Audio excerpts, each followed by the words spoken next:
Imagine traveling in time, some process that would let you go backward in time to witness the events that change history, or into the future to see if mankind survives, and then to return to the present with the knowledge of what will happen tomorrow.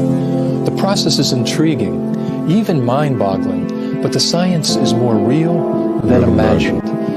The quest for the technology permitting time control is now underway. Private and government investment in this area of research is on the rise and fueling a race leading to discoveries that will change our world and our very sense of reality in ways difficult to even begin to comprehend.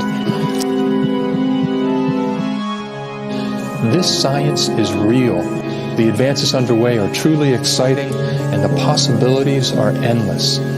Join us now as we explore the possibilities of time travel and begin our exciting journeys into time.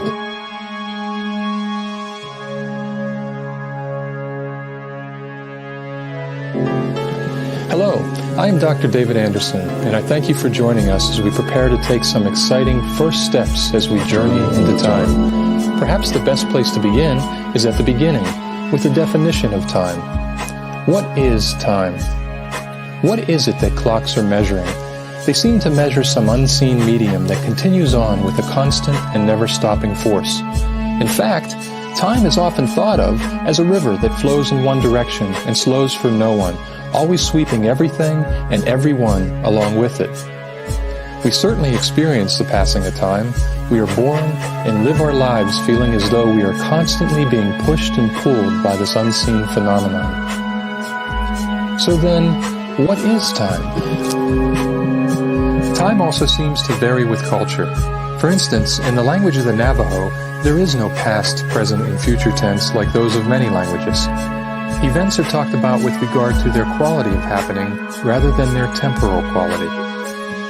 Is it possible, then, that time may not really exist, but is just an illusion of our mind, created by our own biological and cultural evolution? Well, whatever time is, one thing is certain. Man has always had a passion for finding better ways to measure.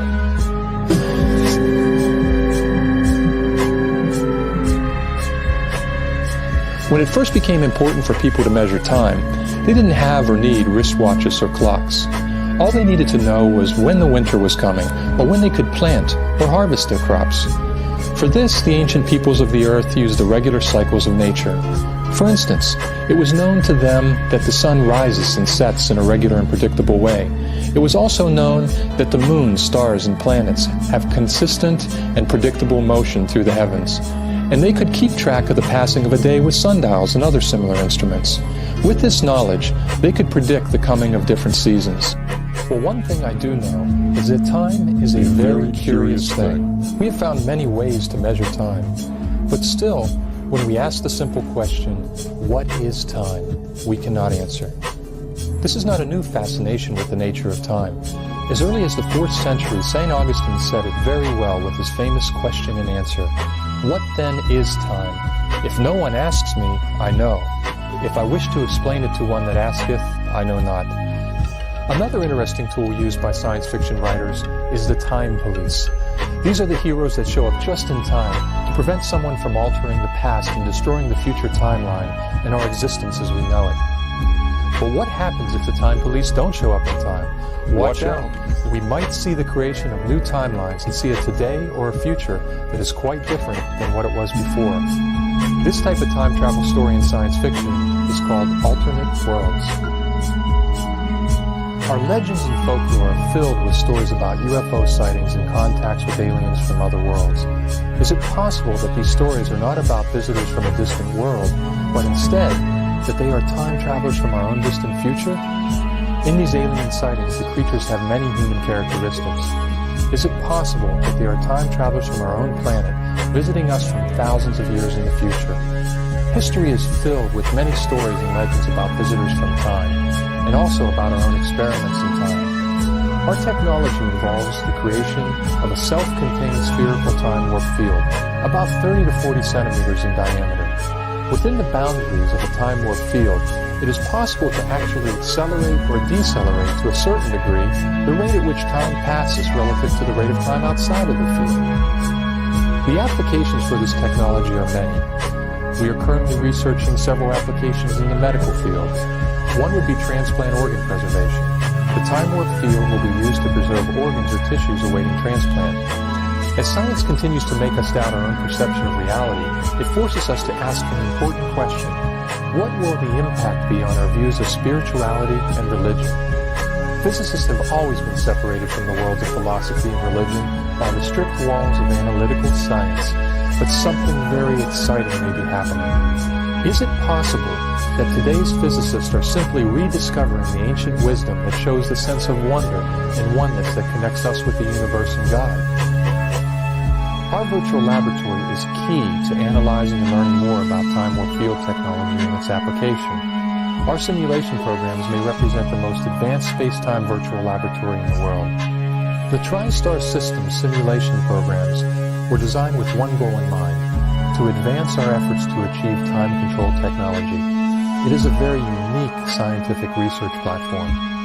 Perhaps when speaking of time, only one thing is certain: our journeys into time are just beginning. Thank you for joining us in exploring the possibilities of time travel. And who knows, perhaps we'll meet again. Yesterday?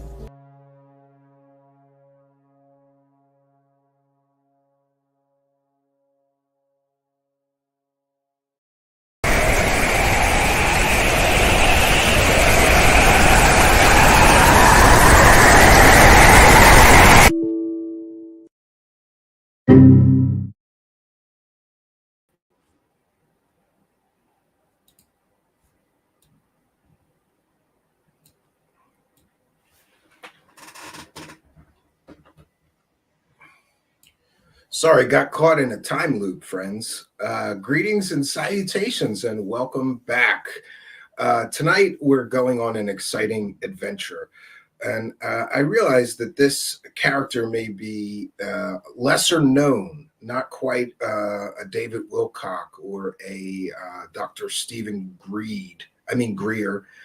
But what an amazing story. So this gentleman comes out and he made several appearances actually on Art Bell's show, claiming to be a time travel scientist who is able to create, among his other claims, one of his big claims was that he's able to create sort of a time distortion field generator in which they could measure that they could either speed up or slow down time within this bubble in this field that they would create.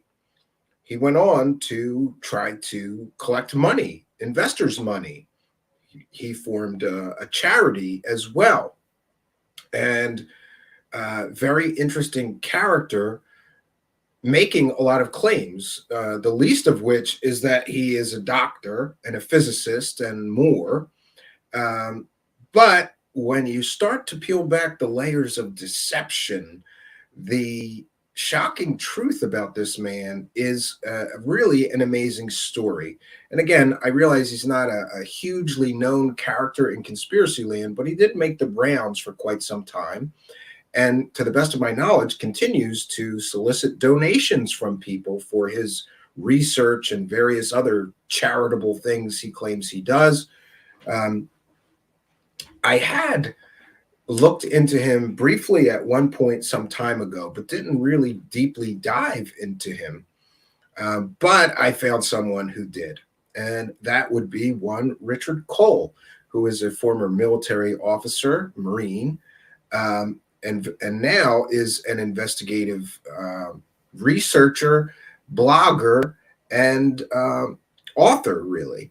And he did quite an amazing deep dive into this gentleman. And we're going to detail these layers of deception. And tonight we're going to get to peel back those layers of deception and let you in on what may be a very bold series of scams.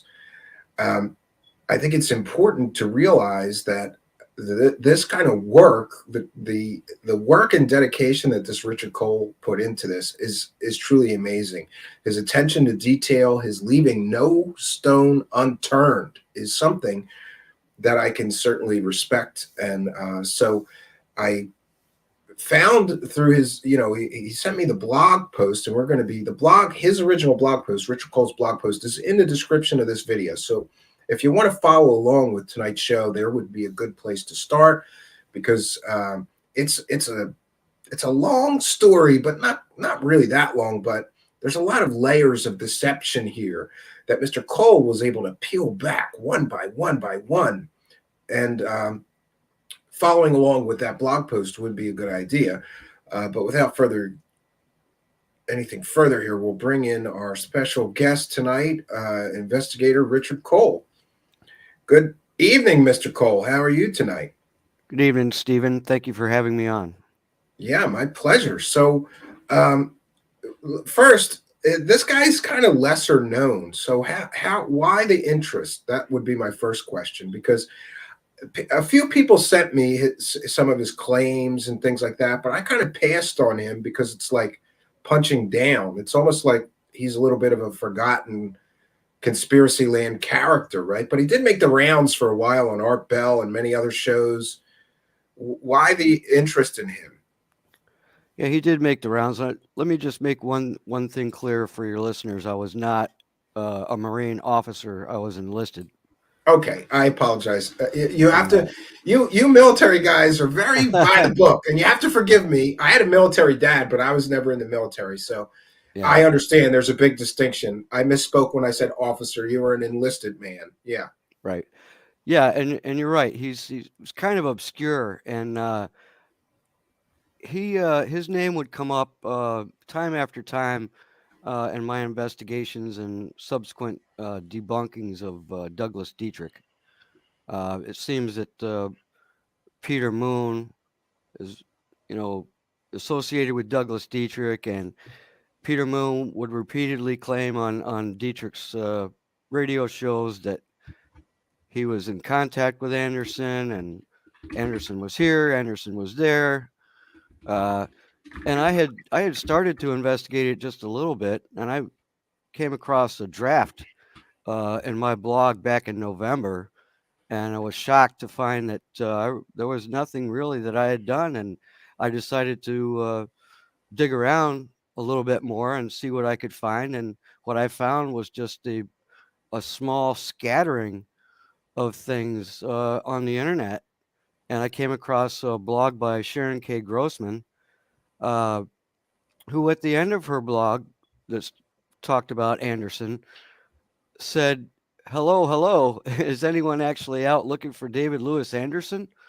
Where's a good conspiracy theorist or investigative reporter when you need one? So I sort of took that as a challenge. And yeah. So that's how it started. Because basically this person challenged people, right? He did. Yeah, sort of. He came close to doing that, but then he would disappear.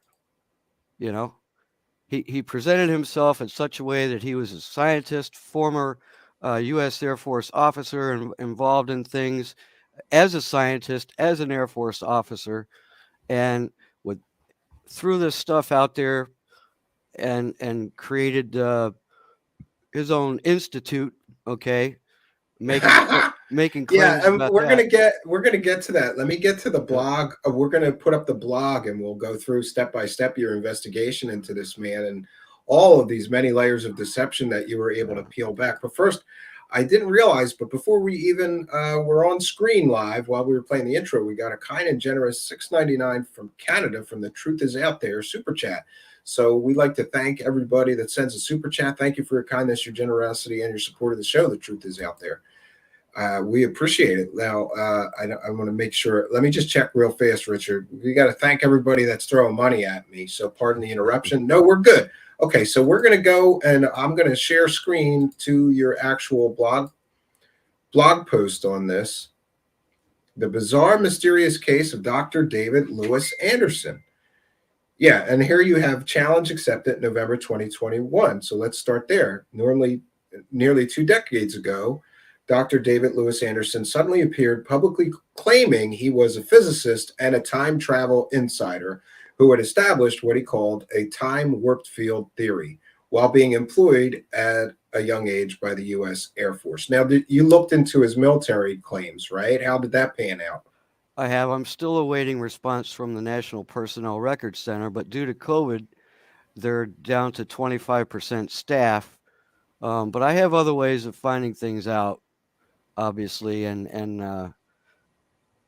but those records will arrive, and I'm certain that that they will show what I think they will show. Yeah, and so he gained a bit of notoriety, it says here, after first appearing as a guest with the late Art Bell on Coast to Coast AM in March 2002, and then again in January 2010. And I did preview those interviews, but you're right, we might want to avoid actually playing bits of them for copyright reasons. They're pretty aggressive, the people, whoever owns Art Bell's material. Exactly. But in his, tell us a little bit about what he talked about in his presentations, because I previewed it and I thought, well, these are fantastical claims, like the claim that he could generate some sort of time field that slowed down time or sped up time, right? Not at first. In the first Art Bell interview in March of 2002, he kind of outlined the basic things, and of course, Art Bell was all excited about that. Anderson told Art Bell that he was conducting experiments in time control. Okay, this is time control. This is another term that he used at a secure research center located in Long Island, New York, and he was using a satellite phone. Satellite phone, yeah. You got to tell people you're calling using a satellite phone. That's important, right? And he also said that there was a small office maintained in Valley Forge, Pennsylvania, and that he was funding this project himself. Now, he doesn't go into the project that much. He goes into a lot about this time control theory with Art Bell, and so I guess that's what got Art Bell so interested in him at first. Yeah, and just to be clear to our audience members and to Mr. Cole, I didn't tell you this, but I had a friend of mine with a physics degree listen to not the first one, but the second claim, the second appearance on Art Bell. And what my physicist friend told me, he has a physics degree, is that if any of his claims were even remotely real or possible, he would be all over the news. He would be all over scientific journals. He would be in every science magazine. It would be the hugest science news since Einstein. So his take on this person's claims is that he's telling fake stories and that there's no validity to any of his so-called science. He also told me, one second here, I have a note. I have an email from him. He said, quote, "This man talks in pseudoscience gibberish. Yeah. I don't believe that he is a real scientist or has any real physics knowledge based on my own education and experience in physics. He simply does not use the correct terminology, often using made up terms that I've never heard of, and I am a real physicist." So there you go. I mean, there's a resounding no from a real physicist who listened to his theories. And decided that most of what he was saying was pseudoscience gibberish, right? Yeah, exactly. And sometime after that 2002 interview with Art Bell, the late Art Bell, Anderson claims that he was contacted by fiction writer Whitley Strieber, who subsequently contacted Art Bell, which resulted in the second interview in January 2010.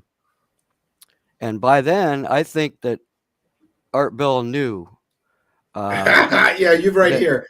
I think Art knew he was a liar, but didn't let the facts get in the way of a good bullshit story. Yeah. That's right. Because in his introduction of Anderson, Art Bell appeared to question the validity of Anderson's bio. And the quote is here. Art said, "This bio just brings up its own questions." Yeah, and then again with the phone. We're on a satellite phone. What kind of phone are you on, doctor? And here's Anderson says, "I'm on a landline, but we actually have we don't have landlines in the research center. We're on a satellite connection right now." So he contradicts himself right in the statement, right in the answer to Art Bell. Yeah, and these guys love saying they're on a secure line, or it's like this James Bond, sort of like LARPing, like live action role play. I'm so important that I Yeah, that's can't be on a gonna landline or on a cell yeah, phone. I have to be on a secure satellite. Come on, man. that's gonna come up. That's gonna come up a little bit here in the story as well. But Anderson claimed he was calling from a secure research facility in New Mexico in 2010, and again by satellite phone. And he told Art Bell that his organization had now gone global, and that he now had scientists in laboratories in China, Japan, the Middle East, and India. Yeah, and you found some information about his separation from the Air Force. Can you explain just a little bit about that? We do have a lot to get through here, though.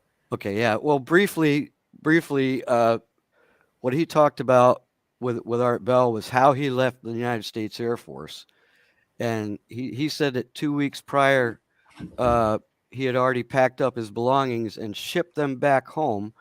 He said he had his going away party, was taken off active duty, was waiting for his flight, and the Air Force denied his separation, and he had completed his contract, but they denied it.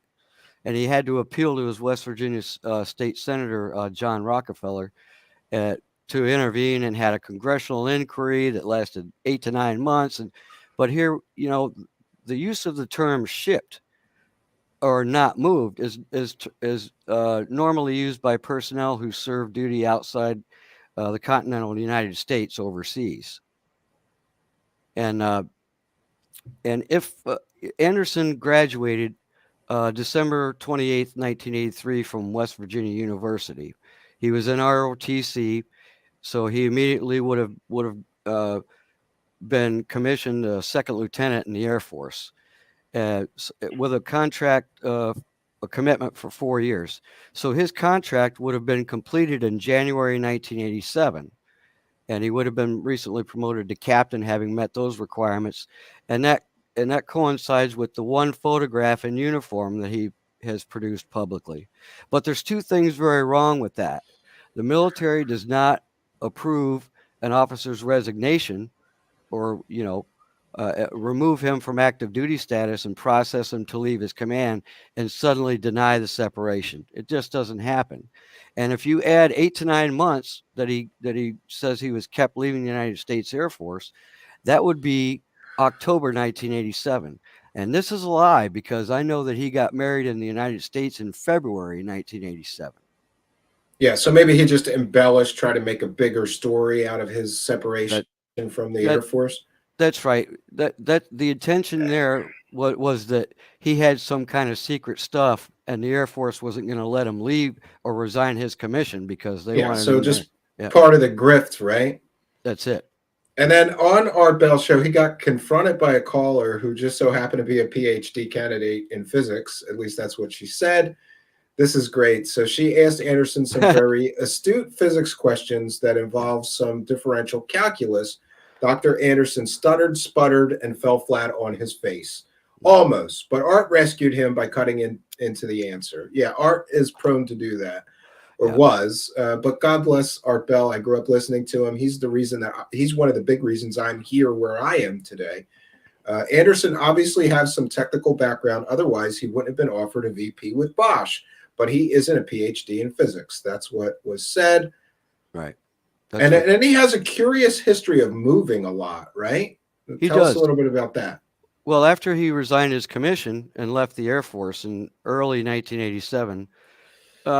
He settled in the Northeast. This is from my background reports that I could gather, because they showed addresses in Pennsylvania in the late 80s, early to mid 90s, and then he appears in upstate New York in about 1998. And around that time, he created a charity called the World Genesis Foundation in Rochester, New York. And at one point, he had P.O. boxes, addresses in both Rochester and Long Island. But at some point, he moves in like the mid to late 2000s. All of a sudden, he appears in the Midwest in Arizona and New Mexico. And at that point, he appears to move from one place to another every 1 to 2 years, and since right up until now. Yeah, that might not be an indicator of anything suspicious, but it is worthy of noting. It's a pattern. It's a pattern. Yeah, he moves around a lot. And then we get into the documentary scam that you found. Let's get into that because this is good, right? He started selling a documentary on Amazon, but then he didn't actually deliver anything. He just kept all the money, right? Is that how this went? Well, I'm not sure about that, but this is the same documentary that he mentioned to Art Bell in 2010. And of course, it's no longer for sale. It hasn't been for many years. But and so I did a search on the Wayback Machine just to find out what he was charging for it, and I found a screen capture from 2012 that showed he was selling it for $22.95. And the thing about this is that there are two versions of this. One was an audio CD, and the other one was the actual video, some of which you just played from at the beginning, right? But he has one review on Amazon, and it's a bad, Yeah, here, bad rating. Let me read this. The impetus of this purchase was a 2-hour interview on Coast to Coast AM. So he basically stole his interview from Art Bell and put it on a CD and sold it on Amazon. That's great. Sadly, I thought I was getting a book on the subject when in fact it was a 53-minute audio CD. So it's not a documentary, it's an audio CD. Also, I learned more on the subject on the radio show than on the CD. It was like an intro to a college course, a lot of generalities, no substantive science, which is what I expected for the price. I also found it curious that the author milked his Air Force experience for all it was worth, relating several years of his secretive work at Edwards Air Force Base, where that's where they keep the aliens, Mr. Cole. So, whatever. He used a years-old photo in the Air Force blues dress as his jacket cover. All in all, he was a good salesman, but delivered little science. Maybe there's more to come, but I won't hold my breath, and I'll surely check out a library copy first before I pay again. Yeah.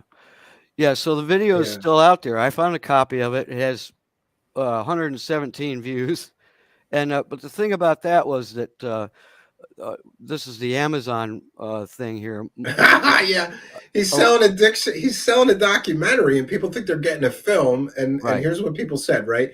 Many people have complained that the CD was a scam. Many received only an unwrapped CD case and no CD. Some said the CD contained only audio, partial video, or no video at all. So his documentary was a big scam or a bust, right? He didn't really deliver. Exactly. Yeah, and you noted that similar time travel claims have been made by John Teeter and Andrew Basiago. Right? Yep. And in 2010, Anderson inexplicably disappeared once again, leaving the world of internet and conspiracy theorists with only a rumor and speculation as time moved on. Some have even speculated that Anderson was a fictional character in the 2002 book Ong's Hat, The Beginning by Joseph Mahoney and Peter Moon, which later became an internet reality game, Ong's Hat. To this day, he has not appeared publicly and never published anything. His previous company's research videos and websites have gradually disappeared, and his true whereabouts remain unknown. Maybe Mr. Cole, maybe he time traveled, and that's why he's not in our timeline, right? I don't think so.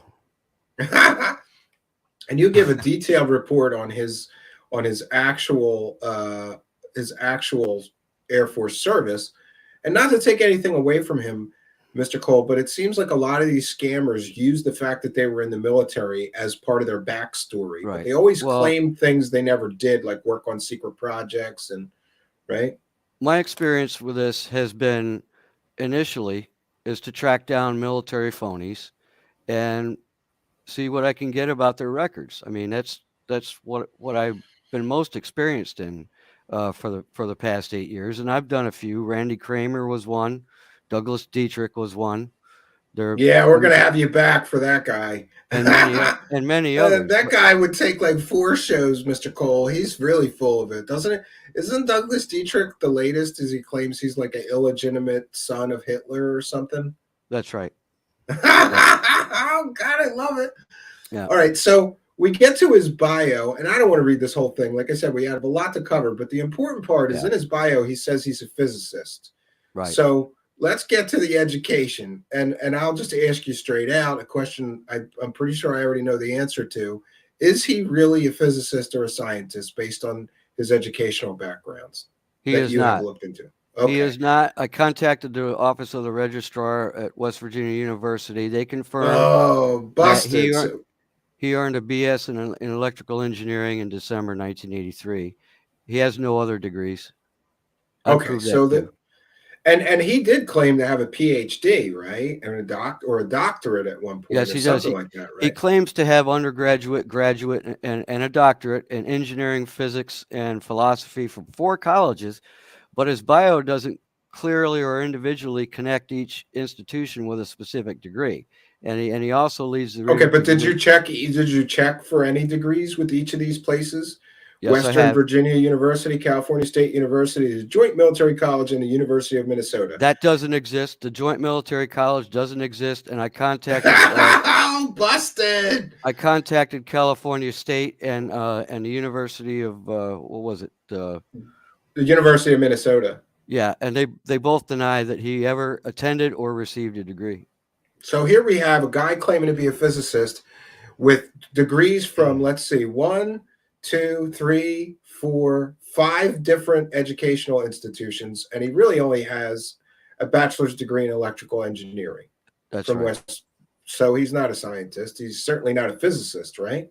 That's right. He's an electrical engineer. I mean, what? Just to be clear, though, what do you think if you get a bachelor of science in physics, does that make you a physicist?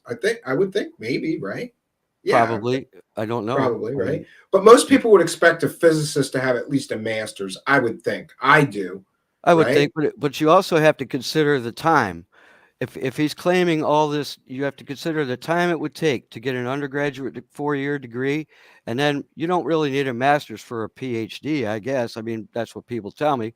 But I mean, to get a PhD is another 5. So add up all the time, and you'll get somewhere around 15 years of education, right? Yeah. So he skipped, he skipped like 12 years of the education he claimed. But Right. I don't know about you, Mr. Cole, but I always find that this is a very common trait among these scammers. They always pump up their, education, like pretending. So he's a fake doctor. That's right. He calls himself a doctor. He's only got a bachelor's degree. You're not a doctor, right? That's right. So there's so many fake doctors in conspiracy land. Most of them, though, they get their doctorate from one of those places you just order it from, right? So you can hang it on the wall and fool your stupid friends with it, like, look, I'm a doctor. Most people would never do that. So tell us about his company, which is called World Genesis Foundation. Oh, this we got to get into. World Genesis Foundation, whose mission it is to leave no child without hope for the future.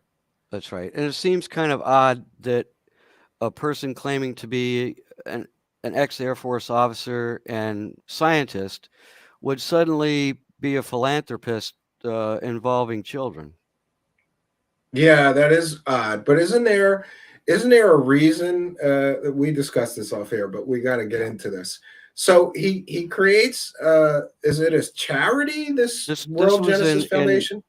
In 1999 and 2000, when he had his P.O. Box address in Rochester, New York, he creates this 501c3 charity, the World Genesis Foundation, with the statement to leave no child without hope for the future. Okay. Yes, and there's a big problem with his slogan, isn't there? There is, and let me just hit this because, as far as his education and everything goes, I came across a comment by someone to a 2012 blog post about Anderson. And this person wrote, David Anderson is a total and complete fraud, all caps. I have known him since his undergraduate days at West Virginia University, where he studied electrical engineering. He has no PhD and is no physicist. Check his academic credentials outside WVU. They don't exist. If you really want to understand his hoax, you must first understand sociopaths. David is a card-carrying sociopath. Do not give him money or your trust. If anyone doubts these assertions, call me. And I redacted his phone number and name. He is now Richard Cole. contacted that person, right? Yes, I did on the evening of December 29th, 2021, And regarding his comment. that person had some interesting things to tell you about his slogan for his charity: "Leave no child without hope for the future." And That's what right. was it? Why is it so funny that his charity's slogan is "Leave no child without hope for the future," Mr. Well, Cole? it's not funny because It's not funny, but it's tragic, but it's hypocritical, and it shows what kind of person this guy is. The well, my slogan source, for his charity, yeah, the slogan for his charity says, "Leave no child without hope for the future." Now, why is that a problem, Mr. Cole? because my source is the former brother-in-law of David Anderson, and Okay, and and he revealed to me, he vouched for his education and being in the United States Air Force and et cetera. But he disclosed to me that after leaving the Air Force in 1987, Anderson married his sister. And my source accuses David Anderson of later abandoning his wife and 2 children, girls ages 4 and 6, in 1994, never to be seen or heard from again. great. So here we have a fake doctor with a fake education who's not a physicist. He starts a charity named World Genesis Foundation, and the slogan is "Leave no child without hope for the future." And this man abandoned his own wife and children, That's right. allegedly, right? Yeah, allegedly. Well, it's a good source, though. I Well, would think that that's a his truthful former statement. brother-in-law, I would say Yeah, it's yeah, a he good knows. source. He knows. He It's knows a the direct relative. yeah, direct relative. Sure. So he's got a charity, "Leave no child without hope for the future," and he abandoned his own children and wife. Must Mhm. be a great guy. Now, I don't know if that's some kind of sick attempt at redemption or the act of a sociopath, as my source described, but Yeah. So it's let's get bad into his either way. company, this Anderson Institute. I'll read this. The Anderson Institute claims to be a premier high technology research institution delivering scientific and engineering solutions for the most crucial and complex problems in space time physics. Our primary mission is the development of time warped field theory, its application, and ensuring the ongoing development of time reactor system design concepts and capabilities. So he founded this in 1990. The concept here is that we can change warp time. Anderson also claims the government can already do this, but keeps it secret. And his website has not been updated since 2012. It's still there, though. And you mentioned, I can't find any mention of Dr. Anderson since then on the internet. Our guess is that his time machine worked and that he left us for a while. Time travel falls into pseudoscience category, and the government cover-up is a conspiracy. That was from Dr. Van Zant in 2017. Great. So his website's going to expire in July 2022, right? That's right. The Jeez. website, that website domain has not been updated since 2012 and expires this coming July. Yeah, so you mentioned on his education, a known prerequisite for officer commission in the Air Force's 4-year college degree. Anderson claims to have undergraduate, graduate, and a doctorate, PhD, in engineering, physics, and philosophy from 4 colleges. But strangely, his bio does not clearly or individually connect each institution. So he has 1 degree in electrical engineering. The rest of it was lies. Yeah.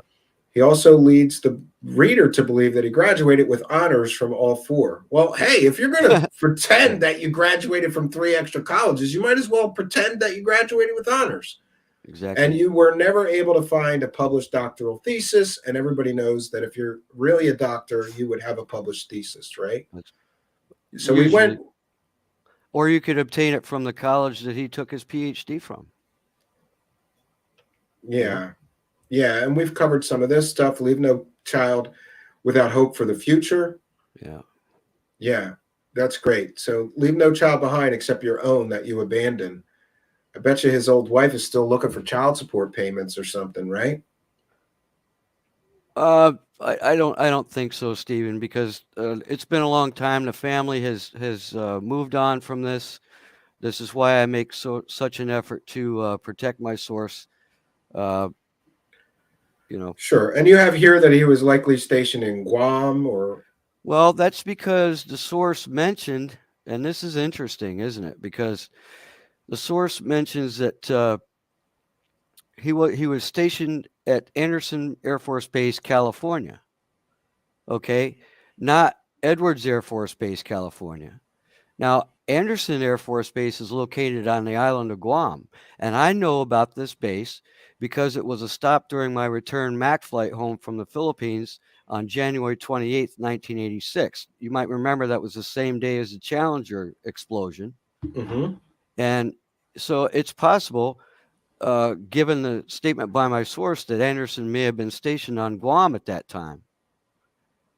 Now, the units that were on Guam at that time, I mean, this wasn't a scientific, situation working with high-speed spacecraft and satellite stuff. That these were weather reconnaissance squadrons and rescue squadrons. I mean, they're out in the middle. They're out in the middle of the Pacific. They fly. Yeah, he's not working on secret time travel experiments. And he wasn't was not a. That's not a flight test engineer. That's a flight engineer. Working on C-130 aircraft.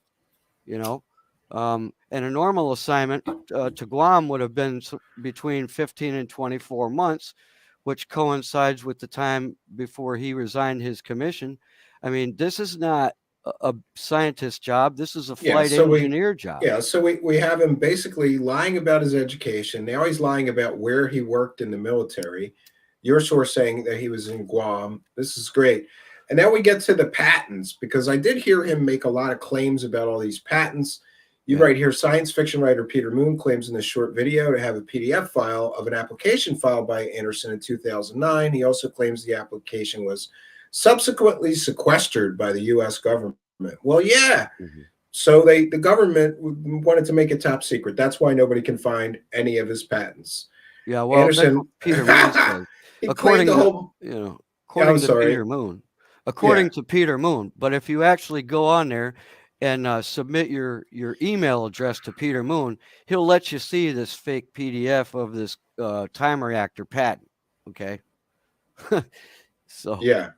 But all I did was go to the U.S. Patent and Trademark Office and put in the information for Anderson. Yeah, and again, I had a real physicist look at that time reactor, so-called patent, and he said it's pseudoscience gobbledygook garbage. That's what he said. So Anderson, this Dr. Anderson has claimed to hold multiple patents related to time technology, including time reactor designs. But a search of the United States Patent and Trademark Office for applications or patents assigned to Anderson yielded 0 results. That's right. Okay, so we've got him. He lies about his education. He lies about what he did in the military. He lies about where he worked in the military. He lies about what happened when he left the military, and now he's lying about all of these patents that he claims that he has. And I show it, and I show it right there. Anybody can do it. Anybody can look it up. Okay, and you say here's where it really gets bizarre. Anderson's history and whereabouts have become the speculation of many since 2010. I was able to find, I think it's on above top secret. I don't have it to share right now, but I'll try to put it in the description of the video. I was able to find some conspiracy theorists who actually claim that the reason he disappeared is because he's time traveling right now, Mr. Cole. Yeah, that's the speculation. Maybe he's in ancient Rome right now while we're busting his balls for having no education, right? Well, I don't think so. I mean, I guess he can be 2 places at once with a P.O. box in Long Island and a P.O. box in Rochester. Is that time travel? I don't know. Yeah, and there's this Darby who has been researching Anderson for some time before Anderson appeared on Coast to Coast. According to Darby, who discovered his company's press release, Anderson also had at least 15 years of experience in the security industry when he was hired by Detection Systems Incorporated, Bosch Group. What did you find about his employment claims? Are those mostly bunk? Yes. And this here we go. This so-called press release smells of Anderson completely. It's bloated, narcissistic, and the thing is, I've researched all of this, and the 2 companies mentioned in this are in Minnesota, which doesn't coincide correspond with Anderson's address history that the background report shows. I've submitted requests for verification of employment and got no response. Here's a Demco distribution in Minnesota acquired by Honeywell in 2000. You can rule that out. A Demco Inc., also in Minnesota, but wasn't created and incorporated until 2018. Detection Systems Inc. is located in Fairport, New York, which is Rochester area, but wasn't founded until 2011, had 3 employees, right? And Bosch, So Bosch, maybe he time traveled to work there before they were even founded. Okay, don't be so harsh, Mr. Cole. I don't think so. So we've got him dead to rights that his education is fake. He's not a doctor. His No Child Left Behind or No Child Without Hope for the Future is kind of stupid. If he abandoned his own family, now we've got his employment history is largely manufactured and fake. That's right. And of course, I had one comment that I found on this time travel Facebook page of all things, and it shows comments made in 2018 by a Greg Fenlong, who claims he worked with Anderson for about a year. Right? He says he used to work with David at VP. David was a vice president at Bosch. Right? He said that Anderson was his boss, and he never talked about this time travel stuff. And he says, of course, now he's moved to India. Well, if you look at Fenlong's website or his Facebook page, I don't consider him a credible source, by the way. And of course, a commenter to a blog post that I will later show in my blog claims that David worked for a Monroe County, New York company, Bosch Security, and he was asked to leave the company. Right? Oh, okay. So he's fired, basically. So here we go. Maybe he lied about his education and experience, and they did not vet him adequately, and ended up firing him. That's my speculation. Yeah, could be. Yeah, I worked at one company where they were real slow with that, and it was funny that I always, like, if there was a new person at that company, Mr. Cole, I would remind myself not to get too friendly with them because they might not be here in 2 or 3 weeks when that background check comes back. Right. Well, it's amazing how many people would lie thinking that nobody's going to check into their education, and then the company did, but it's a small company, so they were a little slow getting through the new hires. So they would let them start working, and then suddenly people would start disappearing when those background checks would come back, Exactly. Now, Bosch Security Systems, LLC, in Fairport, Rochester area, right along the Erie Canal there. Now, the press release is dated 2002. The company was started in 2003. It's entirely possible, as you say, that they hired and had to wait for these background checks, and in which case they found that Anderson was lying and fired him. That's my speculation. And now we move on to a newsletter scam that he was running for a while, which we can assume is a scam because, Mr. Cole, if you say I'm a PhD and I'm a physicist and I'm a scientist and I'm going to put out this newsletter about my time travel research, and then you take people's money, that's theft by deception. That's a felony. That's correct. You're not a physicist. That's correct. So, and you said, here's a price list for the newsletter. One annual payment of $149.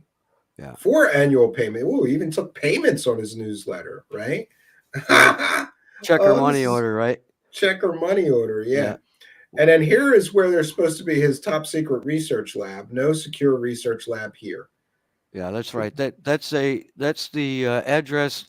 When he was referring to being on Long Island, New York, in the first Art Bell interview, I looked at that, and my background report showed this address, which turns out to be a packaging and mailing service in Long Island. Yeah, so it's like a mailboxes, etc., where you go there and you get a mailbox. That's right. They offer you the mailbox, an answering machine, whatever. So he's saying he has a secure research lab there, and it's really just a place where you could go get a mailbox. That's right. Maybe he's doing like shrinking research too, and he shrunk his research lab down to the size of a PO box. You never know. You never know. And this conflicts with his other address. Yeah. in Rochester, right? Oh, here we go. There's At the another same one. time. Here's another one of his company addresses. It's the UPS store, which is again a place where you can purchase a mailing address. Yeah, that's the undisclosed Undisclosed location in New Mexico is a UPS store. that he was calling Art Bell from with a cell phone. He's calling with a Yep. satellite phone from an undisclosed Yep. location in New Mexico that just so happens to be a UPS store. Yep. Oh boy. So, what else can we get into? Are we?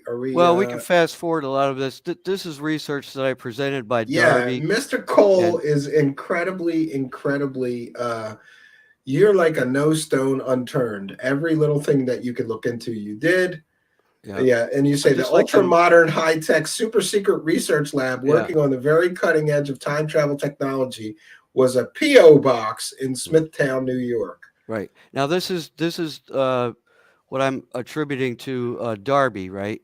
And the last thing that Darby pretty much has to offer is his own opinion now. He says, now scammer that he is, I have to say that he does seem to have the ability to attract women because his girlfriend Heather Caton is smoking hot and in on the gag. That's pretty funny. And you believe that he went on to marry that one, right? Maybe? I believe so. I haven't found any evidence of that, but that's what they're claiming. Yes. Interesting. Yeah. Yeah. So, what an interesting character. Everything just falls apart under scrutiny. Now we get into this.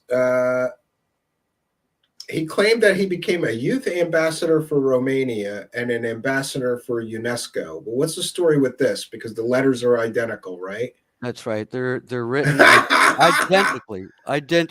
They are they are identical. Now these are supposedly presented to him as nominations from the Romanian government, attached, and one from UNESCO, right?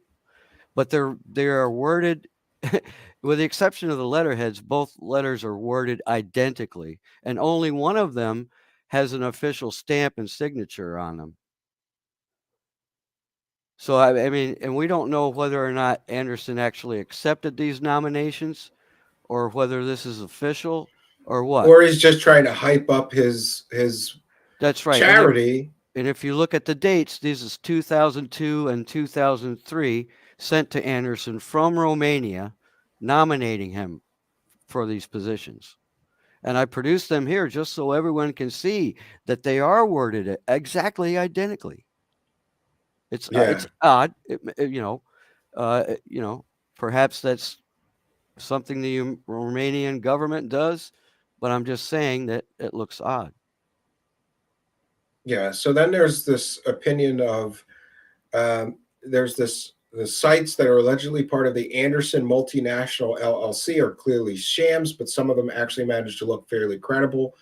But in the case of more obviously bogus sites, a remarkable amount of flash content, copy, and typical corporate stock photos went into building them.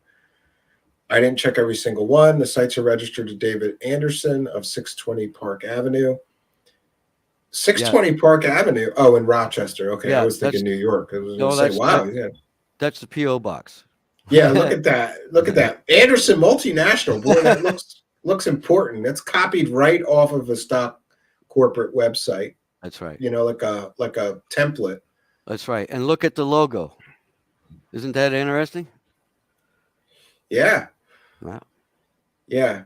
Now we get on to the suspicious behavior. Yeah, this is good. This is good. So we had comments to an article that I reveal here is that Anderson and his hot girlfriend Heather Caton ended up in Arizona in 2009 and 2010 at an RV park for seniors, right? And they made these seniors really nervous. And but this indicates to me that Anderson has either owned, still may own, or rented an RV. And these people thought that Heather and his girlfriend were trying to scam him, to get information out of him. And they were so worried about it that they were talking about contacting the local police department. Yeah, someone wrote here, he showed up with Heather in a senior RV park in Arizona. This is their second season with us. We have some negative feelings and Googled his name. So what to do? Seems like some of his websites have not been updated since 2008, 2009, kind of dropped out. And we think he is gathering info from seniors. For what? The only hot tip is that we know where he is. We are contacting the local police department. Yeah. Geez, he must have done something to make them so nervous, right? That's pretty nervous. And when you describe the couple as being odd or very strange, that's not good. And of course, his hot girlfriend works at World Genesis Foundation. Well, yeah, His- that's That's his children. That's his children's charity. Yeah. Oh, and let's get into that because he's required by law with a charity to file what's called a 990 form so that he could say, this is how much money I collected and this is what we spent the money on. You found something curious with that as well, right? Right. I deal with that. I deal with His that. charity is not disclosing how much money that they collect or what they do with it, correct? That's right. I put all that into part 2 because that specifically shows that they have not published. The World Genesis Foundation has not published any income whatsoever in donations, and what they do file is a 990N electronic postcard. Yeah, and that's for organizations. I'm very familiar with this stuff. That's for organizations that collect less than $50,000 in a year, correct? Right. That's right. Yeah, but then they don't. If you file that form, you don't have to tell anybody really publicly what you collected and what you spent it on. Apparently not, because. But have you been able? Have you been able to determine anything charitable that he does other than collect donations with that organization? Not other than the contacts in Eastern Europe and Romania for one thing specifically, which is summer camp held once a year in the late summer, early fall in Romania. Well, David's radio handle, he does have a short, what is that, a ham radio operator's It's a ham license. radio FCC license, yep. I always wanted to get one of those and a ham radio, but I never did. I used to be into CBs when I was a kid, not really before computers, but after computers got online, I never messed with a CB again. But It's an interesting hobby because you could just pick up a radio and start talking to people in another state or city, or especially ham, you could talk to people from another country. It's interesting. Absolutely. And it used to be that you had to, one of the qualifications was Morse code, and that's no longer the case. That's pretty ancient. Mm-hmm. My dad made me drill. I told you my dad was a military guy and I was a Boy Scout. So for some reason, I remember as a child, my dad like really pushing me to learn Morse code. And I tried like hell, but the only thing I could ever remember was SOS, because I figure if I'm ever in trouble, I know how to SOS, right? And this is his girlfriend, who is the president and CEO beginning in 2011. I would argue with that characterization of smoking hot, but okay. Well, that was more. That photo is more than 10 or 15 years old, so she's aged considerably. And she works as an adjunct professor at Arizona Western College, teaching health and wellness, art, and psychology. So she claimed. So she claimed. Yeah, we haven't looked into her, but she claims a master's degree and a whole bunch of other stuff, and that she works at World Genesis Foundation for an organization that is supposed to benefit children, that was founded by a guy who abandoned his own wife and children. Great. Yeah, great. She's now the president and CEO after he resigned.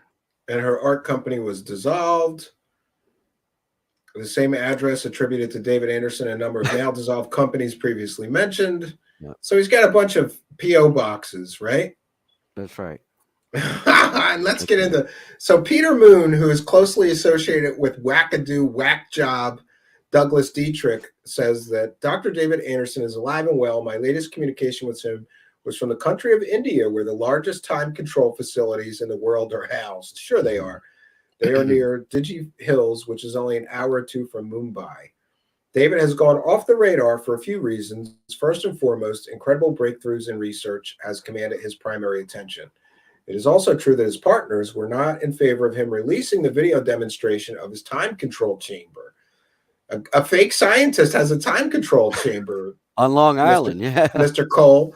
They were about 20 of us who saw an early version of it on videotape in April 2010. I videoed much of the presentation, but was now allowed to video the time chamber that was being shown on video. The human reaction to this knowledge is also another reason why humanity has not been given further clues. Yeah, so let's just pump up the mystery, right? And Peter Moon goes on to say, I make an annual trip to Romania where I sometimes see him. I am also hoping to make a trip to India in the next couple of years. He's no longer the president of WGF because of his workload. He is still involved, however, and in the background is a major funding source for WGF. That's the children's charity, right? Right. So he's a major funding source for his own charity. How could that be? And then we have an anonymous poster who says he is a fraud, just as Peter Moon is. All of the random sudden comments supporting David Lewis Anderson is suspicious. He is a total fraud, and it's all nonsense.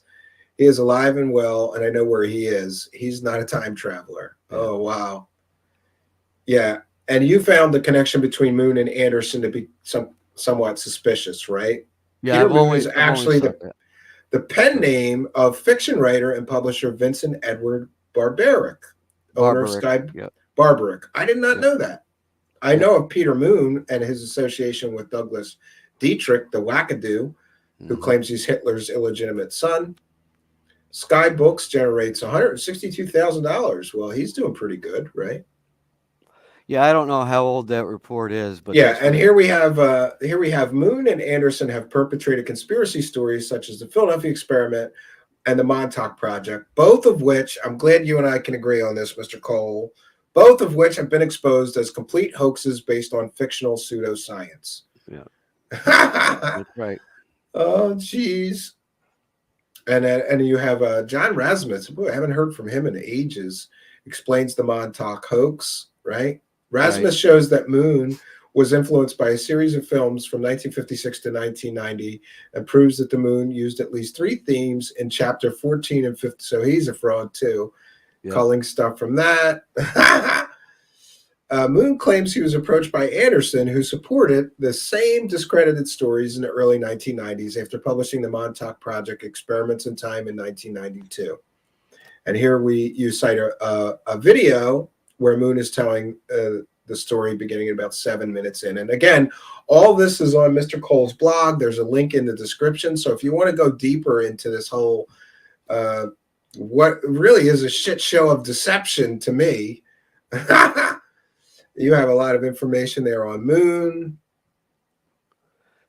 Yeah, and look at the logo that Anderson created for his Anderson Institute website in 1990, and look at the similarities between that and the Total Recall. Yeah, yeah, he took it from Total Recall movie. Great. Yeah. And Douglas Dietrich said that Anderson is a mad scientist and a madman.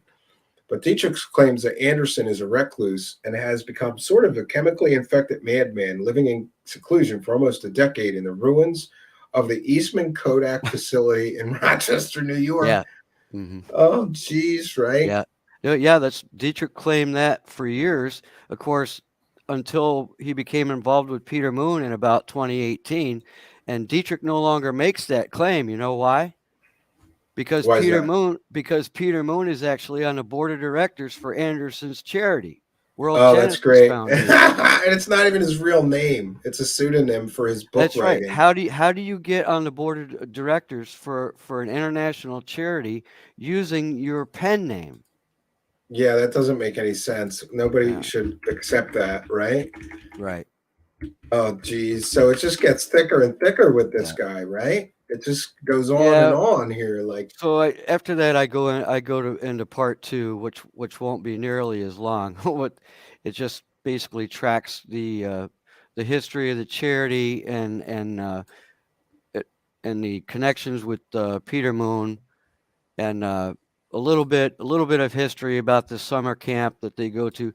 Now, all 3 of them have actually attended either physically or, I guess, virtually.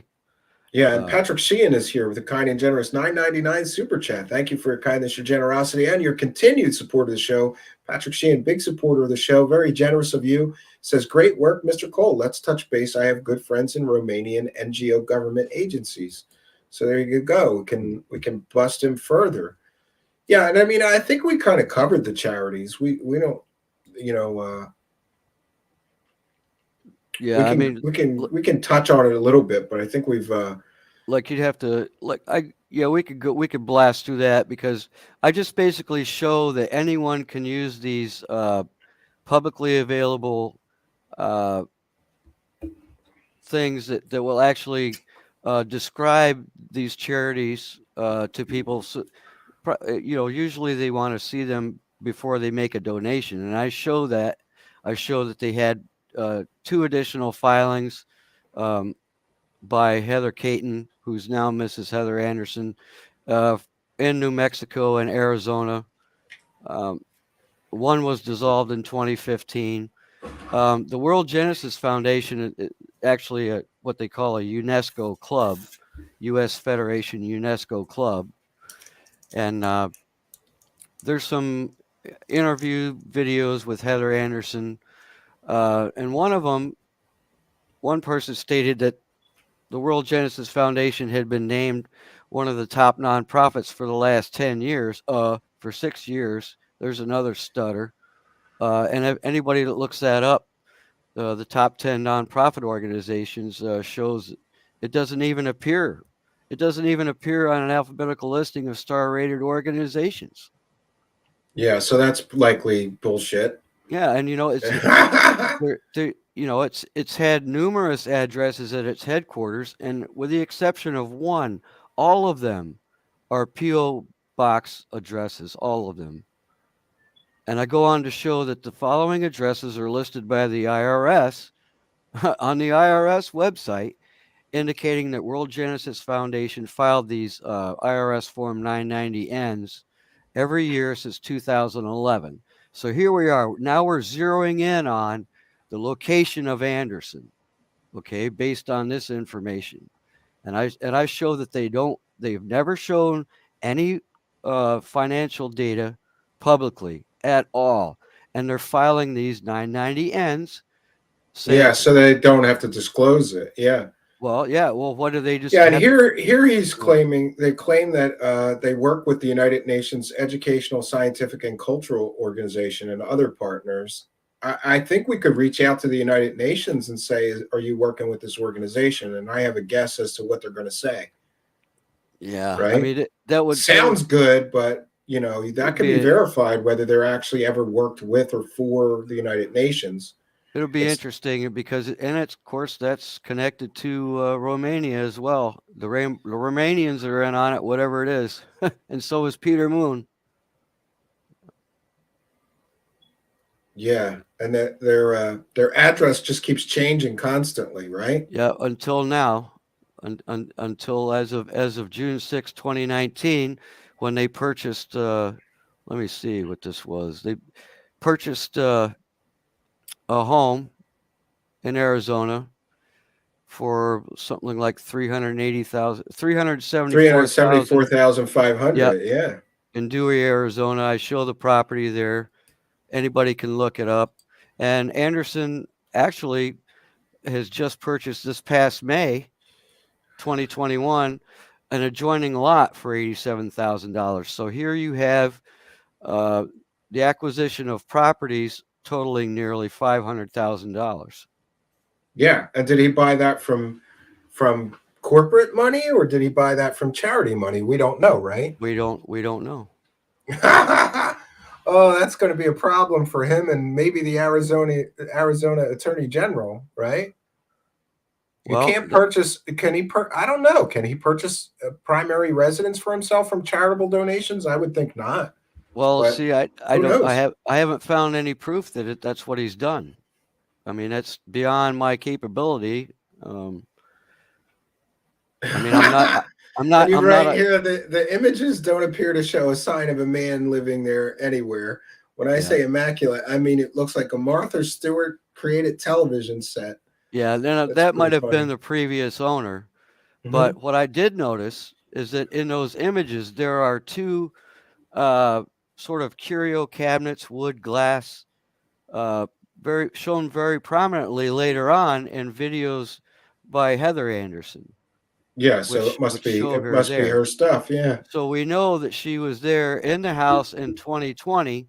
And of course, and near the end of the third video that I show, someone wearing a gray t-shirt appears to move in front of the camera in a crouched position from right to left. So that's Mr. Anderson, our That's fake Mr. scientist. Anderson. That's right. Sneaking around the house, right? In front of the camera. Oh, great. The World Genesis Foundation 501c3 status was pending inactive in May 2021. And Peter Moon was at it for only 4 months from August 1st to December 4th. And there was a GoFundMe page. They love, why do all these scammers love GoFundMe pages? But their GoFundMe only raised $531 out of, I think it's 570 now out of 1,500. Yeah. yeah, I'm going to share that on my screen. This is the GoFundMe fundraiser by Heather Anderson. Boy, they're going to do all these things while they're working with the United Nations Educational, Scientific, and Cultural Organization, UNESCO, and they need $1,000. What do they need the $1,000 for? Special educational programs in this new year. And they raised $531 of $1,000 goal. So somehow this Dr. Anderson claims that he's funding that organization. He's a major funder, but they need to go to GoFundMe for a lousy $1,000 when he just purchased $500,000 worth of property, right? That doesn't make any sense. I would say that's an inconsistency. Oh, that's a real problem. Least. Yeah. This is a real problem here, right? A real problem. Right. So we kind of made it through here, right? And but I was very careful in the manner that I wrote my conclusion, for obvious reasons. But it's my opinion based on my findings that include comprehensive background reports that this could be part of an elaborate hoax or scam, originated by Anderson and enabled by others, as some have speculated. But the World Genesis Foundation does appear, at least on the surface, to be legitimate 501c3 and properly registered with the IRS. But, the public has no way of knowing the actual amount of its gross receipts and donations unless they request them. And they have a history of suspicious activity and mysterious disappearances. You combine that with the unavailability of any World Genesis Foundation financial data since 2000. I mean, I'm saying that it strongly suggests at least the potential for fraud, right? Sure. And you wonder, how Anderson can afford to purchase the two properties totaling nearly $500,000 in the last 2 years. Sure. His military service, as I said, that's a matter of public record, and I've filed the FOIA request to the National Personnel Records Center. But like I said, I may have to wait a little bit longer, but I know basically what those results are going to be, that they will show. Well, based on all these other lies, it's a pretty safe bet to assume that he lied about a lot of his military experience. That's right. Well, I assume that those FOIA results will show that he was once assigned to Anderson Air Force Base, Guam. If he was ever assigned to Edwards Air Force Base, that'll show that. But it's my belief that his last duty assignment was Anderson Air Force Base, Guam, and certainly not a place that you'd be doing scientific research on time travel on the side at either of those places. So yeah, looks like if it looks like a scam and it appears to be a scam, this fake doctor, and that's another thing. It's deceptive at best, and I think misleading for the person that's involved with a charity to claim they're a doctor and a physicist when indeed they are not. That's right. I don't know about you, but like if I was thinking about donating to a charity and I knew that one of the people running that charity was a doctor, I would give it more credibility. Do you know what I mean? Like I would feel safer donating a few bucks to a charitable organization run by a very educated man like a doctor rather than, you know, somebody without that sort of education. So Right. even the fake, you can't, I don't believe that he can legally collect donations claiming to be a doctor for this and working with this charity when he indeed is not. So maybe some follow-ups we could do is one, Mr. Cole, we can go to UNESCO and say, we would like more information on what you've done with this charity because they're claiming that they worked with you since 2000. And also write to the charity and say, we would like your financial records for how much you collected and what you spent the money on since the year 2000. And also ask them to comment on the fact that this Mr. Anderson is not a doctor. And Yeah. isn't that deceptive? I can help you. We can craft those letters, right? We should follow up, just a quick follow up. Well, Though if I that's think you've something done that you so wanna much do. work here. Yeah, I'll do the little bit of tail end Right. work. Well, You left my all but a objective few here, stones unturned. yeah, The only other thing that I would have done if I were you is to go to UNESCO, the United Nations, and verify, because I have a feeling that they're not going to know who the hell this guy is. That's what I'm thinking. yeah, And also go to the charity and say they're required by law, Mr. Cole, to release how much they collected and what they spent the money on for the last 3 years at least to anybody who asks. Anybody in the public who asks. Me and you are in the public. We can go ask, see what he says. right. And you know, my objective here initially was to just sort of go as far as I could. Meanwhile, consolidate what was left on the internet before it disappears to establish a basis for further research. Yeah, get them dead to rights, and I'm real big on screenshots because stuff has a tendency to disappear from the internet. You know, you find it Yeah. once, and then when you go to look for it again 2 years later, it's gone. You know, so I screenshot things, and yeah, That's why I made such an effort to attribute extensively everything that I found. It's all there. I attribute my sources. It's all there for anyone that wants to click on those links and just learn the extent of the story itself. But it's easy, and in this case, for me, I got burned out on this. yeah. Two months Well, of this. I'm glad that you did this and not me, because that's a lot. Yeah. I just want to make sure that our listeners and our viewers are aware that the amount of work that Mr. Cole put into this is really extreme. I've done deep dives like this, and it requires an incredible amount of focus and attention and dogged persistence, because sometimes you start looking and you just don't get to the answers, and you got to keep pushing and pushing and pushing. And yeah, the military personnel records are way behind because of COVID now, so you can't get information out of them, you know? Yeah. But I will. Goth White Incorporated is saying something interesting. I played Khyber in Philly in '93. It was sick. Are you talking about the Khyber Pass pub? I'm from Philadelphia, you know, Goth White Incorporated. And I played the Khyber Pass Cub many, many times. So let me know what your band was called or whatever. Maybe I remember you from back then. I was banging around in rock bands in Philadelphia back then, Mr. Cole. So, excellent work. I would like to say excellent work. And we're going to invite Mr. Cole to be sort of a continuing contributor. We could say it like that, right? Like we're going to work on a project together going forward. Because I think you're a goddamn great investigator. And I'm going to point you at some people and see what you could dig up. Maybe we could dig on the same person and share back and forth, and then we'll come on the show and show our results. But excellent work on this guy. I think that we have clearly established that this guy is a scamming, lying fraud. There's no time travel devices. He's not a doctor. His charity is bullshit.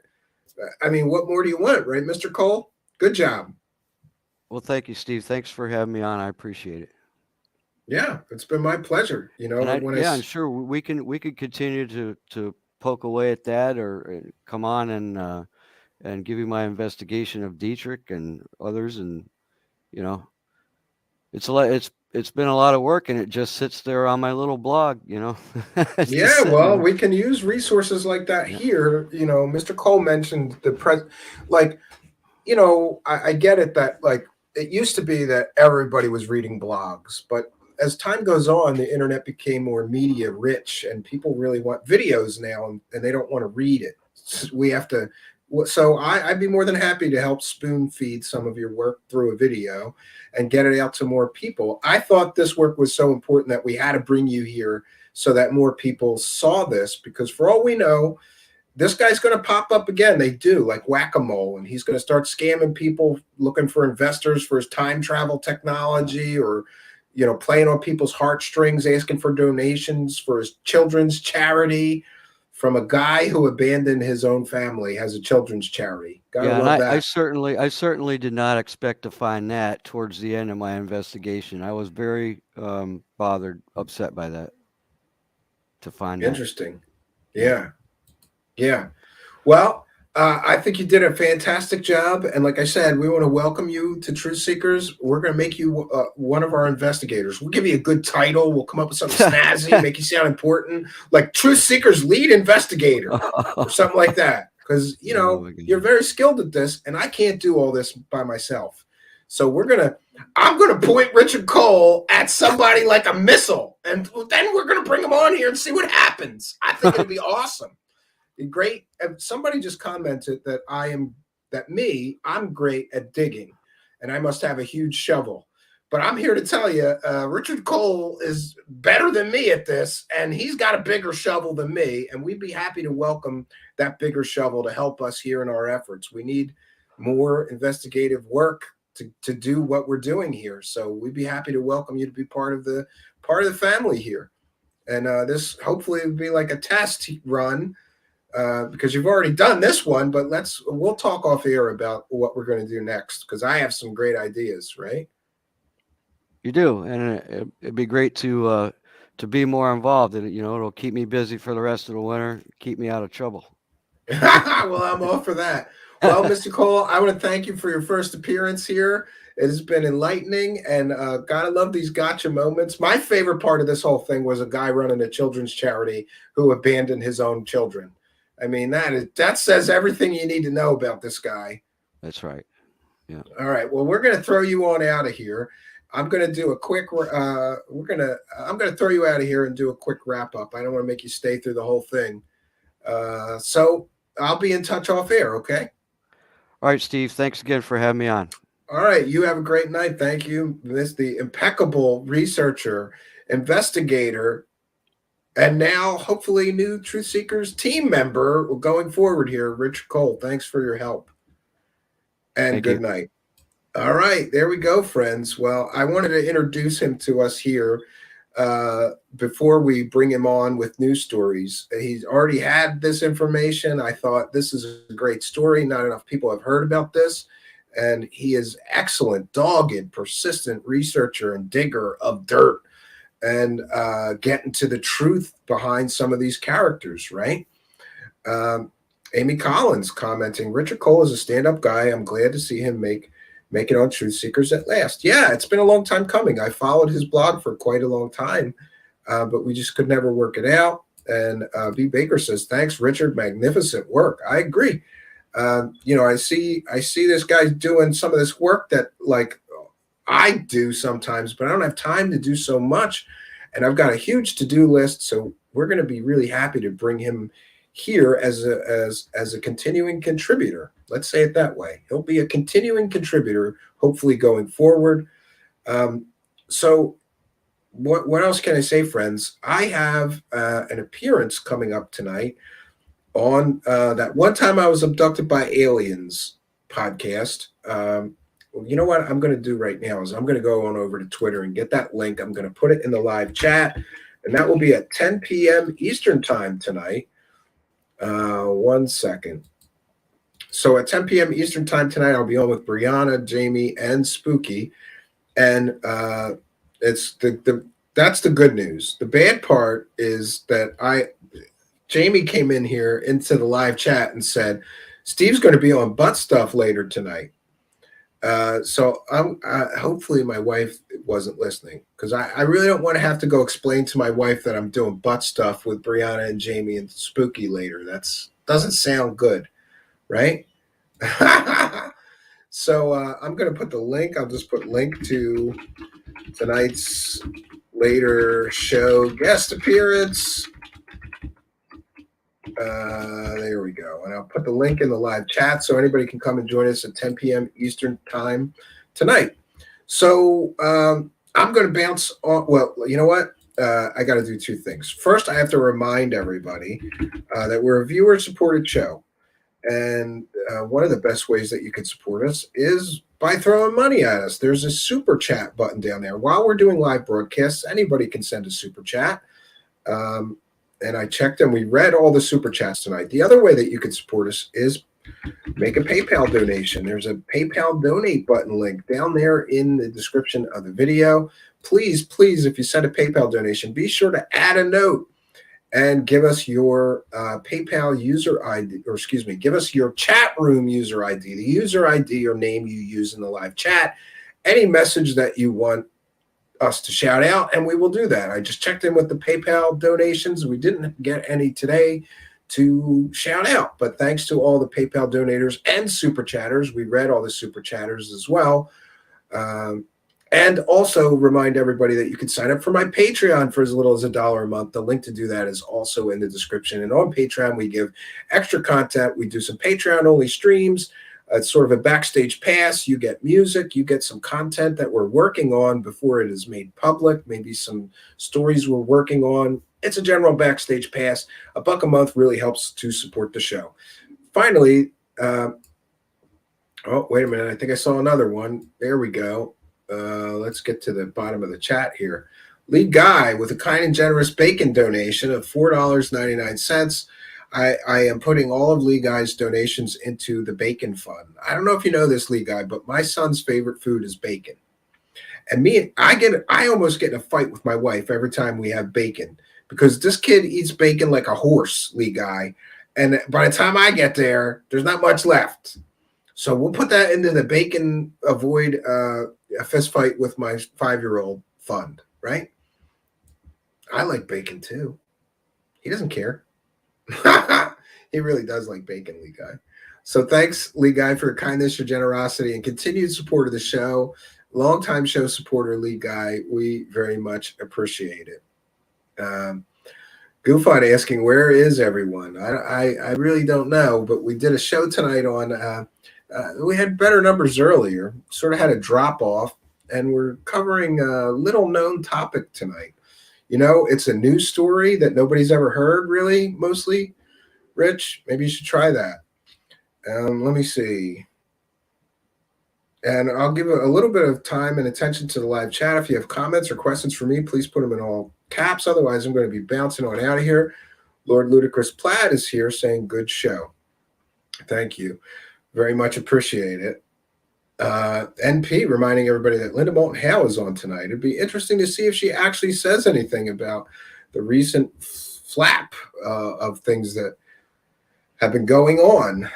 Archaic Revival says, scary good investigator. That's why I'm recruiting him, Archaic Revival. And don't any other shows try to do that. I'm going to sign him to an exclusive contract that he can only contribute to our show and no others, right? I don't know if I'll nail him down like that, but you know, one thing I will say is that we try to do a lot of original things here, Archaic Revival, and it seems to me that there's a lot of people that just see what we're doing and then they do something similar, or you know, same stories, same sources.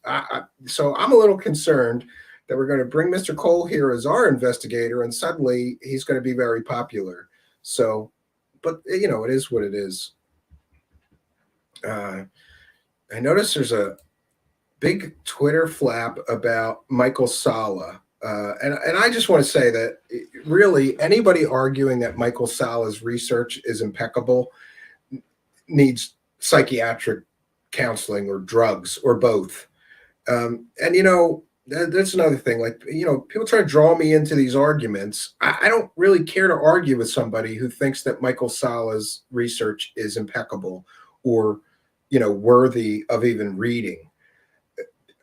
The argument was made that Michael Salla's books are very well sourced. Look, he has 7 sources just in this chapter alone.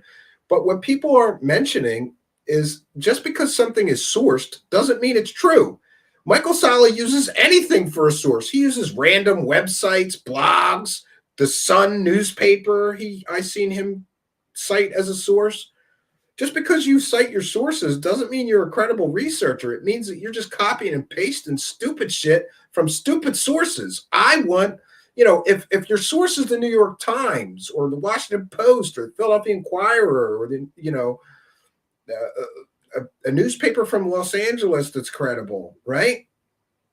Okay, then you have good sources probably because they check their information generally. I mean, anyway, somebody that's citing things like the New York Times or the Washington Post or, even USA Today or any major newspaper is a little more credible than somebody that's citing a literal website that they don't even know who writes it, right? It's like Michael Salla has cited websites written by like Gray Alien 77.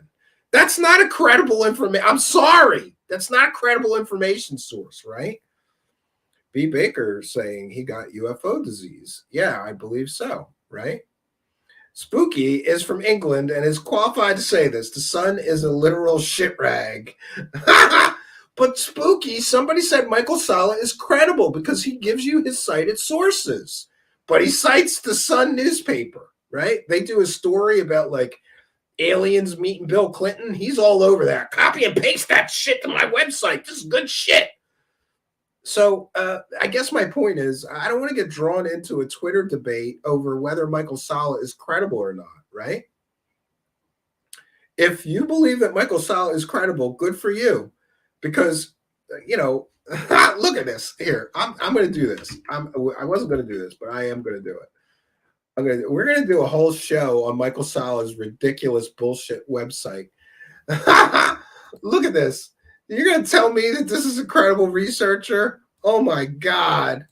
Look at this, guys, right? Look at this, guys. Where Facebook and social media blackouts due to the capture of tall gray aliens. Great. There was sensational news that 9 tall gray even extraterrestrials have been captured by the Galactic Federation of Worlds only 4 days earlier, which has sparked quite a bit of online interest and debate. And then he cites himself. Look, he cites himself. I discuss how the tall grays were being kept in stasis chambers so as to disconnect them from their hive queen, which was a hive queen. Is this the Borg we're talking about, you idiot, Michael Salla? And here he is. He's another doctor. He's a doctor. This guy is a freaking doctor. Look at this. Galactic Federations, Councils, and Secret Space Programs, right? Let's look at the archive because this gets even better, right?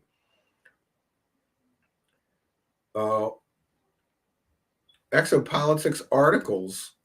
Yeah, I can't find where's his other posts because some of look, Galactic Federation of Councils. Look at this.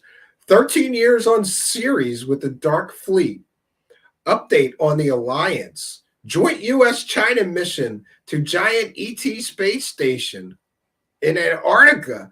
Come on. This guy is about as credible as the National Enquirer. I'm not going to argue with anybody stupid enough to believe this shit that he spews. He is a shit peddler of garbage.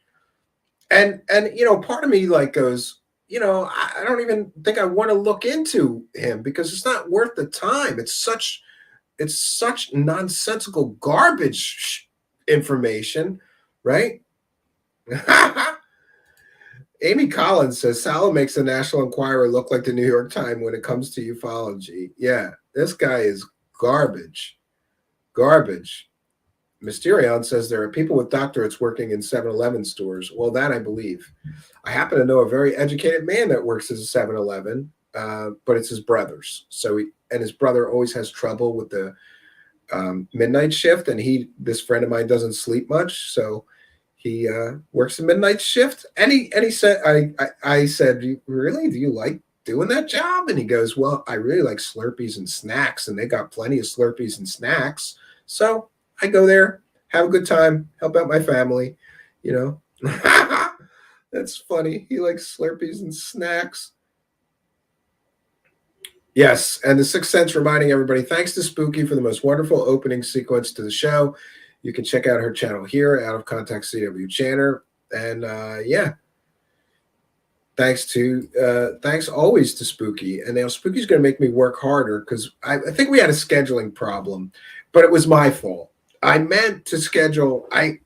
Look, I can't generally do my own show and a guest appearance on the same day. It's just too much. But today was a pretty easy show for me, bringing on Mr. Cole with all his work. So it wasn't mostly his work, all his work, really. But my point is, I had an easy my show, so we can go do this guest spot. It was supposed to be, I meant to schedule it on a day that I was off from doing my own show. Spooky and them are going to make me work hard, and I'm supposed to remain calm and not yell and scream at anybody. I'll try my best to be nice to those crystal hippie bitches. And Spooky. I don't consider Spooky crystal hippie bitch. But, I guess the final thing I should remind everybody is this. If you happen to be listening in audio podcast land, please do jump on over to YouTube. Put Truthseekers, one word, in the search bar. Look for me, Steve Cambian, the strange guy with the sunglasses, and smash that subscribe button, hit that notification bell, and you too can come here and be a part of our live tapings. You are most welcome. We take questions, comments from the live chat. It's a very interactive experience here, and we welcome your participation. So if you're listening in audio podcast land, you're listening to a replay. Why not go over to YouTube, put Truthseekers in the search bar. We're the first ones that comes up. Just look for me with the sunglasses. Subscribe. Hit the notification bell, and then you too will know when we're doing a live taping. You can come over here and submit your questions, have a lively chat with other people interested in these strange and esoteric topics as well. You are most welcome here. Please come and join us. And the final thing I would like to remind everybody is to please like, comment, subscribe, share. Send these videos to your grandma, okay? Your grandma might like this show. Can you tell I'm getting desperate trying to keep the sub count up? I don't care if it's your aunt, your mom, your uncle, your brother, your sister, right? Actually, I think that what everybody should do is send Truthseekers show links to all their exes, right? That's one way to make them suffer. No, I really do need your help. The engagement is down a little bit, so be sure that you comment. We're doing a pin. The best comment on every one of these videos that I like the best, I pin to the very top. And I'm trying my very best to reply to more comments. I do read. You'll notice I read every single comment left here on every single video. I may not have time to reply to everybody, but I like everybody's post that leaves a comment. And I do my best to interact with people. You can also email me at truthseekershow@gmail.com. Finally, I want to remind everybody to follow me on Twitter. It's just my name, @StephenCambian, or you can follow me on Facebook. Either look up Truthseekers. We have a page just for Truthseekers on Facebook. Or if I could keep my friend count down under 5,000, you may be able to friend me on Facebook. Again, it's Stephen Cambian. But please, you crazy people that like to message me at 3 a.m., sometimes I forget to put my phone on Do Not Disturb. So please be cognizant of the fact that I live in Eastern Standard Time, and don't message me anywhere, really, after 10 p.m. I'm trying to go to bed early lately, right? I'm really trying to go to bed early. Doesn't usually work. I have terrible insomnia. I have my whole life, but I am trying to go to bed earlier. And somebody messaging me at 3 a.m. about the Montauk project is not good for me. Okay, so we got to keep the crazy people at bay after 10 p.m. Before 10 p.m., I don't care how crazy you are. You can message me. I try to reply. I try to reply to most people. And an interesting note that I will end with. Recently, show host Jimmy Church held an Ask Me Anything. And you were supposed to be able to ask him any questions. And he solicited his viewers to ask the questions in a Twitter feed.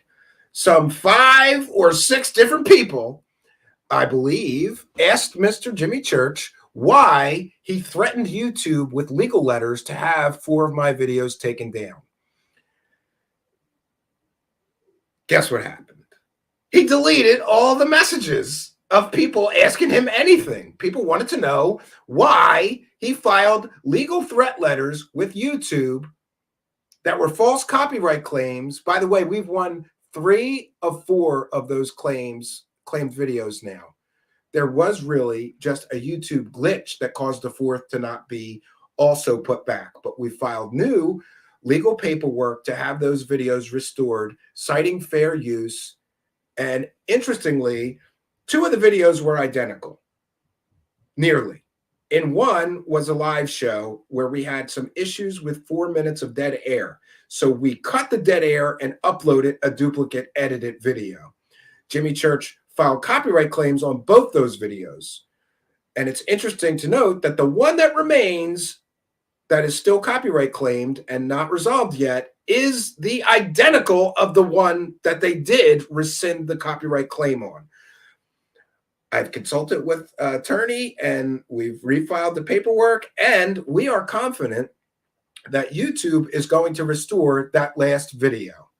Now, Mr. Jimmy Church can run and ask me anything, but apparently you can ask him anything other than why he steps all over people's free speech.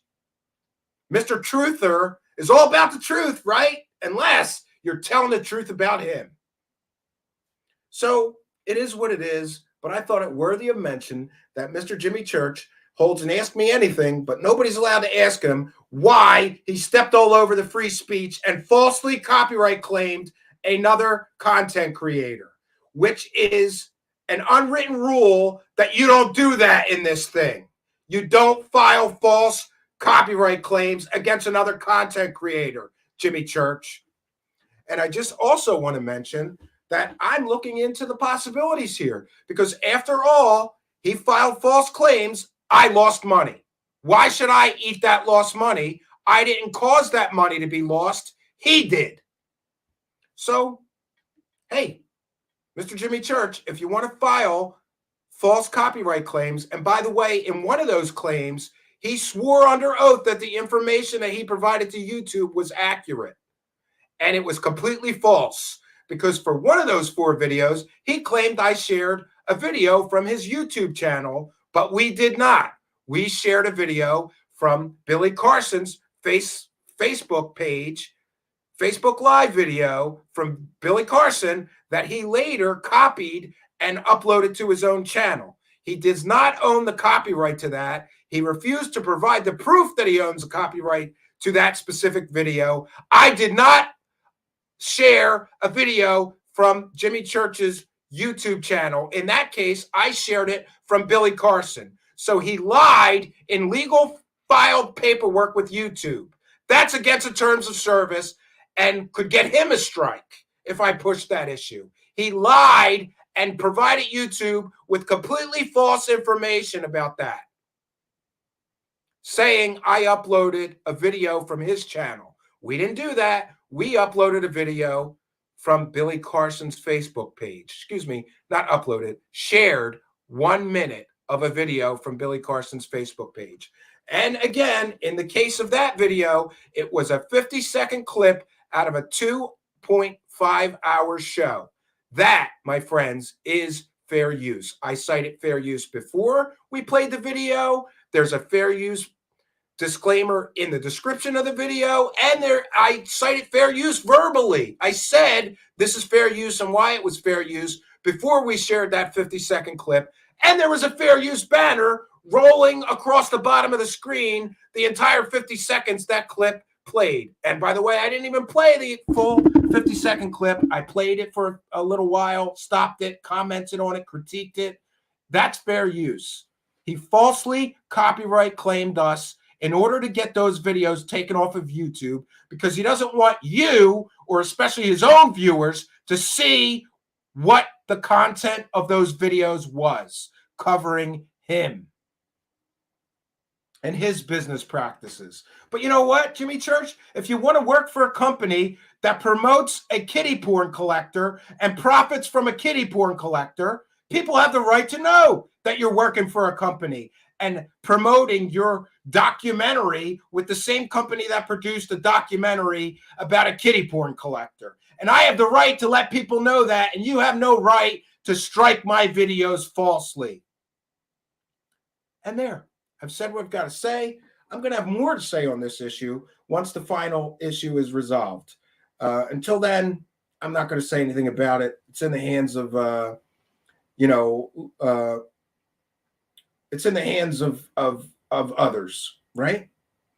But we're confident that we're going to win because 2 of the videos were identical. In one, YouTube accepted my paperwork, agreed that it was fair use. They put the video back and dropped the claim. In the other one, for some reason, I'm told by a YouTube support rep, it was because I copied and pasted the same legal defense letter, and it got flagged by an algo. It was a mistake. That 4th video is going back up. And when it does, we're creating a playlist, and we're going to call that playlist Videos That Jimmy Church Filed Legal Threats Against Truth Seekers Over. And then, congratulations, Jimmy Church. More people are going to see those videos. They're going to want to know what's so important in those videos that Jimmy Church would lie through his teeth in legal paperwork and get my videos taken down by YouTube using false copyright claims. And hey, here's another great bit of news for Jimmy Church. I believe I am correct in how I understand how this works, in that once that last video claim gets put back and the claim gets taken away, the strike that he gave us is going to go on his channel for filing false claims. I believe that's the way this works, and I hope it does, because he should have some consequences for filing false claims.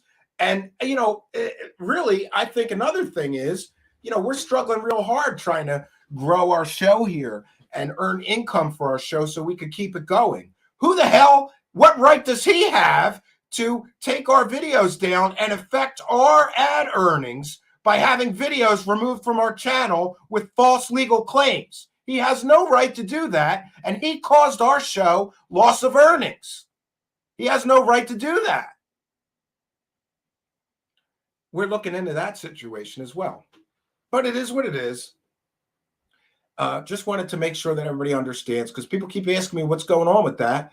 We're 3 of 4, we won. And by the way, my legal defense letters are so good, we have never lost a copyright claim or strike. This is the first time we've gotten a hard strike, but every other claim, some 27 of them, I think, we got claims on. When we were using stuff under fair use, I filed a letter. In a short time, YouTube looks at it. They say, you're right, it was fair use. We're sorry. And they take the claim off. So we're batting 100%. We always win these things. Maybe Jimmy didn't know that we win these things, and that we aggressively defend our rights to free speech and to what we do here.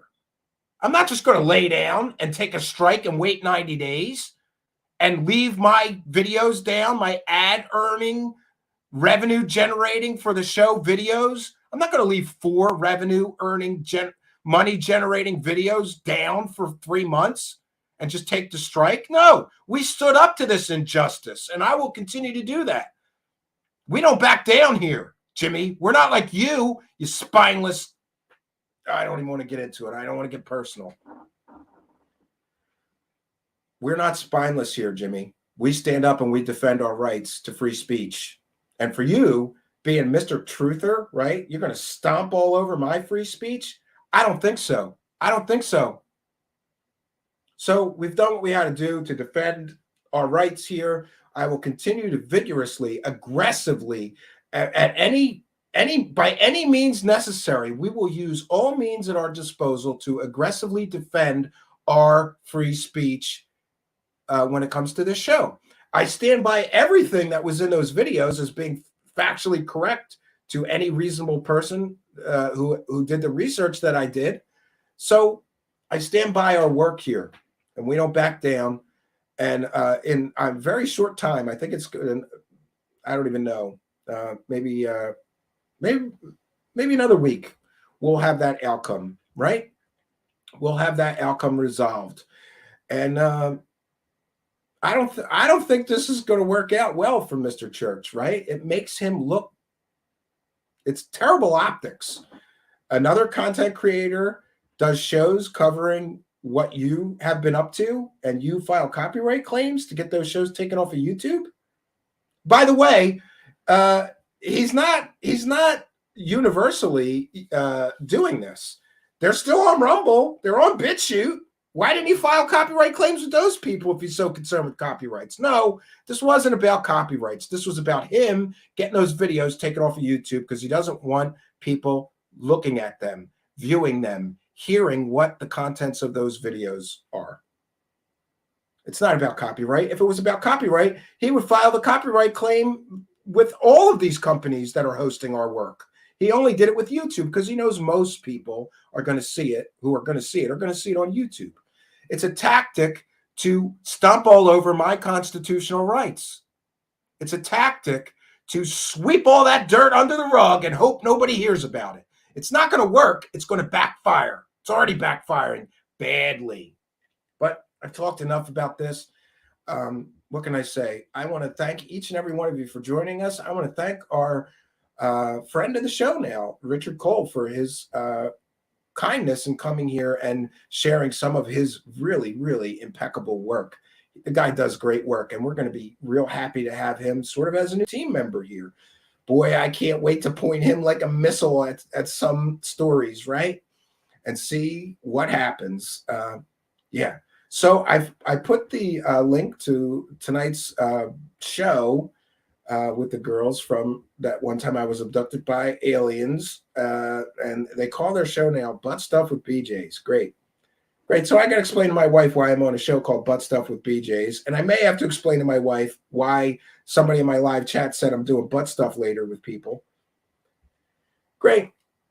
I'm at the pinnacle of my career. You know, I've performed at really prestigious locations in New York City and Las Vegas, right? Been on television. Now I'm going to be on Butt Stuff with BJs. Great. Well, what can I say, friends? But by the way, they're friends of the show, and I'm happy to do it, right? I think I owe Spooky about 1,000 favors by now, so got to go do them a favor if they ask. Absolutely. So what can I say, friends? Always happy when there's an audience. Thank you so much for coming here and being a part of mine. We will be returning tomorrow. We've got another show at 7 p.m. Eastern Time, and we're going to have Lon Strickler, who's been investigating the most recent sightings that you may have heard about of the Mothman in Chicago. Can't wait to do that one. This is going to be a good one. Tomorrow night, 7 p.m. Eastern Standard Time. Be right here. We'll have another great live show for you. So I want to thank each and every one of you for joining us. Thank my guest tonight, Richard Cole. Welcome him to the Truth Seekers team. And boy, what can I say? Come back tomorrow. We're going to have another great show for you. So until next time, friends, my name is Stephen Cambion. Good night, and God bless all of you.